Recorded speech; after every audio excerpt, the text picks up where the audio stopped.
चांदपुर नाम के छोटे से गांव में शिवलाल अपनी बेटी के साथ रहता था। उसकी आर्थिक हालत बहुत खराब थी। वो बहुत गरीबी में अपना जीवन गुजार रहा था। एक दिन उसके घर गांव का साहूकार धनराज आता है। ए शिवलाल, बाहर निकल। तुझे कर्ज लिए सालों हो गए हैं, अभी तक पैसे नहीं लौटाए। मुझे आज ही पैसे चाहिए, नहीं तो तुझे घर से निकाल दूंगा। शिवलाल हाथ जोड़कर बोला, मालिक, बस 2 दिन की मोहलत दे दीजिए। मेरा बेटा अर्जुन शहर से लौटने वाला है। वो आते ही आपका कर्ज चुका देगा। धनराज गुस्से में बोला, हर बार यही बहाना। लेकिन ठीक है, आखिरी बार 2 दिन देता हूं। अगर पैसे नहीं मिले तो घर से निकाल दूंगा। बेटी गौरी डरते हुए पूछती है, बाबा, भैया सच में आएंगे ना? शिवलाल उसे ढांढस देता है, हाँ बेटी, जरूर आएगा।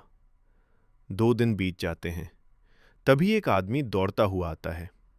शिवलाल, बहुत बड़ा हादसा हो गया। जिस फैक्ट्री में तुम्हारा बेटा काम करता था, वहां आग लग गई। कोई नहीं बचा, तुम्हारा बेटा भी। ये सुनकर शिवलाल टूट जाता है। 2 दिन बाद एक आदमी सूटकेस लेकर गांव आता है और पूछता है, शिवलाल का घर कहाँ है? साहूकार धनराज लालच में आकर झूठ बोल देता है, मैं ही शिवलाल हूं। वो आदमी सूटकेस उसे देकर चला जाता है। ये आपके बेटे की मेहनत की कमाई और मुआवजा है। धनराज पैसे लेकर घर चला जाता है। इधर असली शिवलाल और गौरी दुख में डूब जाते हैं। गौरी दूसरों के घर काम करने लगती है। कुछ दिनों बाद एक अमीर युवक विक्रम गांव आता है। कुएं पर वह गौरी को देखता है और उससे प्रभावित हो जाता है। विक्रम अपने पिता हरिदत्त से कहता है, पिताजी, मुझे उसी लड़की से शादी करनी है।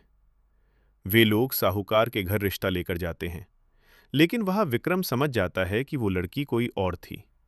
साहूकार समझ जाता है कि बात गौरी की हो रही है।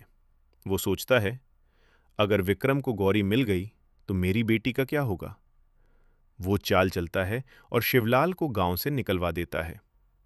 शिवलाल और गौरी जंगल में झोंपड़ी बनाकर रहने लगते हैं। गौरी लकड़ियां बेचकर घर चलाती है। एक दिन शिवलाल गौरी को ढूंढने जंगल जाता है और बेहोश हो जाता है। वहीं विक्रम उसे देखता है और घर छोड़ने आता है। घर पहुंचते ही विक्रम गौरी को देखता है। यही वो लड़की है। शिवलाल सारी कहानी बता देता है। विक्रम चौंक जाता है। वो फैक्ट्री मेरी थी, मैंने मुआवजा भेजा था, आपको पैसे नहीं मिले? शिवलाल कहता है, नहीं बेटा। विक्रम सच्चाई पता करता है और जान जाता है कि पैसे साहूकार ने ले लिए। वो साहूकार के घर जाता है। सच बताओ। धनराज डर कर सब कबूल कर लेता है। मैं लालच में अंधा हो गया था। विक्रम गुस्से में कहता है, तुमने गरीब का हक छीना है। फिर वो सारे पैसे शिवलाल को दिलवाता है। अंत में विक्रम अपने पिता के साथ शिवलाल के पास जाता है।